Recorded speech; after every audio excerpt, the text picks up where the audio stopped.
The Sith are considered the darkest of enemies for the Jedi, going to unspeakable and horrifying lengths to both kill and crumble the Jedi Order in any way that they can. But hidden beneath the surface of this dark side Force Order is a huge range of hidden facts, references and Easter eggs that will probably shock even the most die-hard fans. So today we're going to break down the deepest and darkest layers of the Sith Iceberg. And for those of you who don't know how the Iceberg format works, we start off at the top discussing some of the really obvious and well-known facts and references before moving deeper to the obscure and very unknown parts. So hit that subscribe button and let's get into it. Level 5. Darth Bane. Born as Dessel to an abusive father who frequently called him Bane out of hatred, Darth Bane took on this name willingly after killing his father with the Force and eventually joining the Sith Academy on Korriban, rising to power to the extent that he quickly surpassed his peers and even masters in ability, and becoming disgusted by the attitudes and techniques employed by his superiors. Bane left to forge his own path, leading him to create the infamous Rule of Two, a rule which limited the amount of Sith to just a master and an apprentice, allowing them to operate in secret and amass great power to eventually destroy the Jedi, eventually culminating in Darth Sidious and Darth Vader. After that, we have Darth Plagueis. This refers to the master of Darth Sidious, Darth Plagueis, who is one of the most fascinating characters in all of Star Wars. While we don't know much about him in canon, we do know that Disney have been taking inspiration from Legends, where he has his own dedicated novel. Plagueis pursued immortality through science, collaborating with his apprentice Sidious to manipulate the midichlorians and create life. Gaining deep knowledge of the Force, he was ultimately betrayed and killed by his apprentice under the Rule of Two we covered earlier. Sidious used this story to lure Anakin to the dark side, and later in life used Plagueis' teachings to evade death, but true immortality remained out of his reach. His real name was Hego Damask, and he was a major figure in the intergalactic banking clan with great reputation across the galaxy. After that is Sith Holocrons. Most of us, if not all of us, will be very familiar with Jedi Holocrons, artifacts used to store important information as well as teachings of the Jedi Order. What some of you may not know, however, is that the Sith used these as well, and that the evil nature of the dark side resided within them, allowing them to lure and corrupt unsuspecting Force users who open them with their dark emotions. They contain dark secrets and teachings, often requiring guidance from an experienced dark side user to operate properly.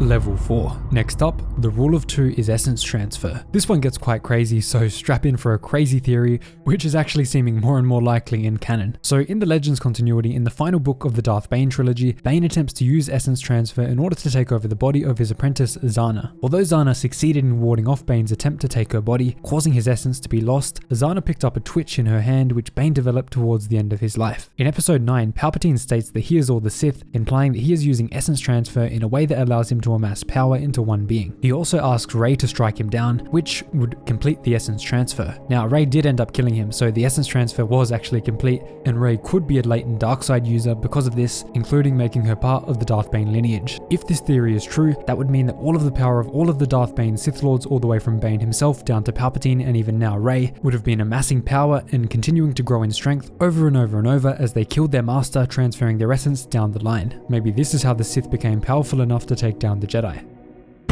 Next, we have bleeding Kyber crystals. This one is referring to the process of bleeding the life force of Kyber crystals, where a dark side user of the Force would bend the energy inside of a Kyber crystal to their will, corrupting it and pouring into it their endless hatred, turning the crystal red. Although lightsiders could later purify corrupted crystals, this was an incredibly difficult procedure, and the bleeding process itself was already severely demanding on the Sith, requiring them to dedicate every fiber of their being into the act, often bringing up their most painful memories, a form of self-induced torture. As far as we know in canon, Ahsoka is one of the only Force users ever to be able to purify a bled crystal. Next up is Sith Force Ghosts require attachment to an object. This refers to how Sith must be attached to an object in order to live on after death, very much in line with the Jedi warning against attachment, whereas Jedi are totally free in their afterlife as Force Ghosts. Darth Momin was a Sith Lord who lived around a millennia before the Battle of Yavin. Thanks to his brilliant yet twisted mind, he created many fascinating tools of darkness which we'll cover later. However, he also showed us something very fascinating: the way in which Force Ghosts of the Sith operate. During his final moments, Momin unleashed a massive amount of energy which unintentionally destroyed his body, but attached his consciousness to his mask. Although his mask had to be put on an individual for him to take form, he was able to fully operate under his own individual consciousness despite the many years since his death. This is the closest we've seen to a Sith Force Ghost. Next up is Tenebrous. This is the master of Darth Plagueis. Tenebrous was a Bith who held his position as a Sith for over a century, the designer of the original blueprints for what would later become Darth Maul's ship, the Scimitar. Darth Tenebrous was known in public as Rugus Gnome, a famous ship architect of tremendous intellect. This is what allowed him to function so smoothly and operate so wildly as a Sith, hiding in plain sight with a persona which wielded great power and respect.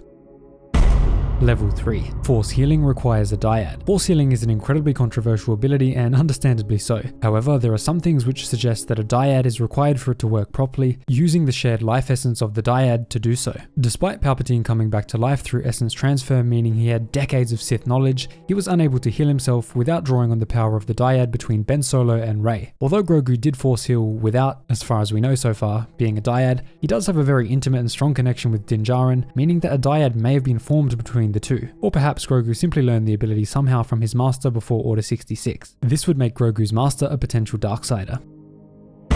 Next up is Darth Noctis. Darth Noctis, a female Dark Lord of the Sith, was legendary for her pursuit of immortality rather than galactic conquest, but thousands of years before Darth Plagueis. Believing that empires were worthless without eternal life, she focused her entire career on extending her lifespan unnaturally. Her quest led her to devastate many worlds and eventually led her to Exegol, where she encountered Darth Sanguis, an ordinary life form turned into an immortal, twisted creature from the dark rituals of the planet, who became her servant and apprentice. After being tricked into performing these same rituals by Sanguis, she became a nasty, deformed creature just like him and died full of hatred on Exegol. As a human, however, she did wield this very cool lightsaber scythe, which is the only reason she's on here. Following that is the Formata Cage and the Screaming Key. Designed by the earlier mentioned Darth Momin, the Formata Cage was a cruel but powerful device utilizing the dark side of the Force to freeze moments as well as pause people and places in time, essentially sealing them away until they were released. When released, the individual and environment would appear untouched, as if the passage of time had no impact on them whatsoever. The Screaming Key was needed to unlock a device which sealed the Formata Cage itself away, and it was the only counter to this cage outside of overwhelming it with energy such as heavy starship fire. Level 2. Revan in the Clone Wars. A little behind the scenes bit for you guys. Darth Revan, the famous Legends Sith Lord, as well as Darth Bane in his early Legends apparel, were both intended to appear in the Clone Wars, guiding the son of Mortis towards evil deeds. This was cut, however, due to fears that portraying the Sith as some kind of Force ghost may negatively impact the overall story of Star Wars, and it wouldn't really make sense for the Sith to be giving orders to the Son. It should be the Son giving orders to the Sith. If this had aired as intended, which you can see on screen now, they did look pretty sick even in the previs. Fans would have definitely freaked out, both from excitement as well as rage from George and Dave breaking canon, which they were already deep in controversy for at that time. If you want to see a video about that, click the pinned comment or the video on screen now.